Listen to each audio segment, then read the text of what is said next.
मध्य प्रदेश में होने वाले विधानसभा चुनाव में एक बार फिर से बीजेपी की सरकार बने, इसको लेकर शहर में लगातार कई दिग्गज नेता पत्रकार वार्ता ले रहे हैं। जहां बीते दिन हिमाचल प्रदेश के पूर्व मुख्यमंत्री की बीते दिन हुई प्रेस वार्ता के बाद शुक्रवार को केंद्रीय वित्त मंत्री निर्मला सीतारमण इंदौर पहुंची और मीडिया से रूबरू हुई। 17 तारीख को होने वाले मतदान को लेकर निर्मला सीतारमण ने बीजेपी सरकार फिर से बनने की बात कही और भाजपा की केंद्र तथा राज्य सरकार की जमकर तारीफ की और सरकार की योजनाओं का बखान भी किया। निर्मला सीतारमण ने कांग्रेस को आड़े हाथों लिया तो वहीं महंगाई को कंट्रोल करने तथा बेरोजगारी दूर करने को लेकर भी पत्रकारों के सवालों के जवाब दिए। मध्य प्रदेश में बीजेपी की सरकार बनने को लेकर उन्होंने दावा किया। फर्स्ट 2 ट्रैक्स जून 2024 के अंदर रेडी हो जाएगा और उसके कारण एंटायर प्रोजेक्ट को 2026 तक होने के बावजूद भी उपयोग में आएगा। एटलीस्ट फर्स्ट 2 ट्रैक्स का डिस्टेंस इवन फ्रॉम जून 2024 पूरा खत्म होने के बाद 31 किलोमीटर्स को 28 स्टेशंस के साथ इंदौर का मेट्रो पब्लिक सर्विस में आएगा, जिससे नागरिक को सुविधा होगा और जिस शहर क्लीनेस्ट माना जाता है, स्मार्टेस्ट माना जाता है, उसमें पब्लिक मेट्रो जैसे ट्रांसपोर्टेशन के कारण और पोल्यूशन कम होगा। It will be one of the most efficient public transport facility. 2028 के अंदर पीतमपुर और उज्जैन का भी वाया सावर कनेक्शन होने वाले हैं। इसीलिए एक कॉम्प्रिहेंसिव प्लान के तहत मेट्रो का जाल बिछा रहे हैं, ना कि ओनली वन सिटी मेट्रो। इसमें पूरे इंडस्ट्रियल इलाका और मध्य प्रदेश का कनेक्टिविटी का प्लान है। फिर मैं याद दिलाना चाह रही हूँ 19 फरवरी 2020 को एशिया में ही largest bio CNG plant Indore में प्रधानमंत्री जी ने इनॉग्रेट किया। फिर 14 सितंबर 23 को 2 IT पार्क का भी उद्घाटन हुआ। ऐसे ही लाइट हाउस प्रोजेक्ट के तहत अक्टूबर 23 में 1024 रेसिडेंशियल यूनिट्स का कंस्ट्रक्ट करके हैंडओवर भी हुआ। इससे बड़ा विषय पब्लिक ट्रांसपोर्ट के नजरिया से Indore will be one of the biggest rail hubs for central India. 6 direction में रेल कनेक्टिविटी इंदौर केंद्रित होने वाले हैं। उसका काम शुरू हो गया है। ऑलरेडी आपको मालूम है कि कैबिनेट के द्वारा इंदौर, मऊ, खांडवा और अकोला रेल लाइन का अप्रूवल मिल गया। ऐसे इंदौर मनमाड, इंदौर दाहोद और इंदौर जबलपुर रेल लाइन का भी अप्रूवल हो गया है। मगर ये सब शुरुआत है।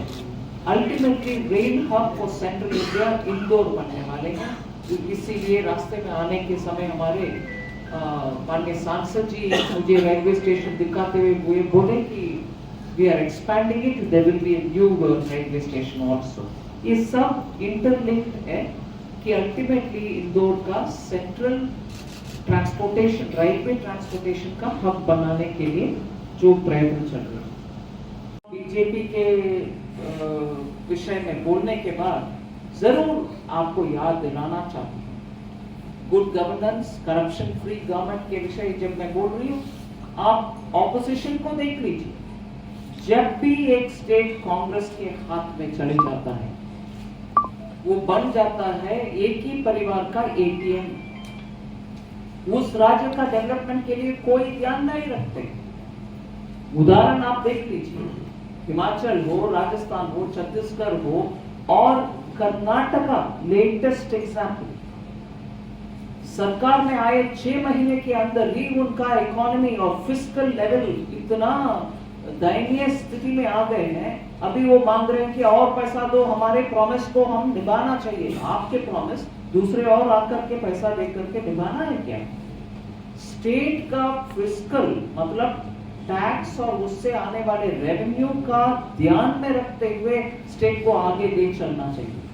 जैसे इधर इतने सारे कार्यक्रम डेवलपमेंट भी और महिला के बेहतरी के लिए, सुविधा के लिए जितना सोशल वेलफेयर और महिला वेलफेयर का प्रोग्राम चल रही है, फिर भी डेट टू जीडीपी के सापेक्ष में ऋण, इसका फिगर मैं कल भी बोली, आज भी बोल रही हूँ, it was more than 31% of GDP. 31% of GDP was only debt earlier. अभी वो कटौती रेगुलरली करते आज एक गुड गवर्नेंस वाली सरकार ने उसको 27 point something % को ले आए. This is how good governance can work, not the way Congress governments have been doing. I'll give promise, but somebody else will have to finance me. I'll run the state, but that state's money will be going over to somebody else, other than those who are living here. इसीलिए ये उदाहरण मैंने इतने सारे states को दिया, और भूलना नहीं है स्लैम, इफको स्कैम है, अरे स्कैम है. मोसेर बेर मात्र 350 करोड़ का, अगस्ता वेस्टलैंड 2400 का, इफको 600 करोड़ का. आपको ये फार्मर के लिए बोनस देने वाले बाद 1178 करोड़ का. 2009 से कांग्रेस को ये फार्मर लोन वेवर करने वाले बाद, जहां आधा अधूरा छोड़ा 2009 से 14 तक जब यूपीए के सरकार था, वो फुलफिल नहीं हुआ. और मध्य प्रदेश के स्तर पर कांग्रेस के प्रॉमिस, और जब कांग्रेस पावर में था बीच में एक समय, उसका टोटल अमाउंट कुल मिला करके 2009 एंड दिस मिला करके 25,000 करोड़ का फार्मर्स का चीट किया. फार्मर्स को गलत फहमी दे करके कंप्लीटली गुमराह करके छोड़ दिया.